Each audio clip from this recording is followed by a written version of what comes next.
हाय संग मैंने देखंतु एटा तो समझे जानते कौन देखेबी बड़ी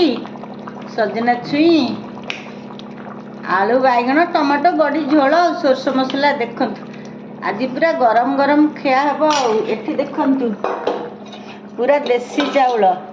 देसी हांडीशाल रे देसी उषुना चाउल भात देखंतु आज पूरा जोर खाइबा हबो हम तो गुरुवार पियाज रसुन खाऊ देखंतु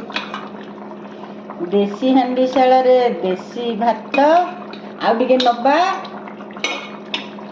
तापरे देसी झोल अब तो विदेशी लोक मैंने खाऊ नथिबे ना देसी आलू को देसी हांडीशाल को देसी भात को देसी तरकारी एमती खातु मजा नियंतु फुटिया लंकाटे नबा रही संग मैंने आउ टिके आचार आउ किछि नियाबनी एमती बनातु खातु केबे केबे बाय बाय।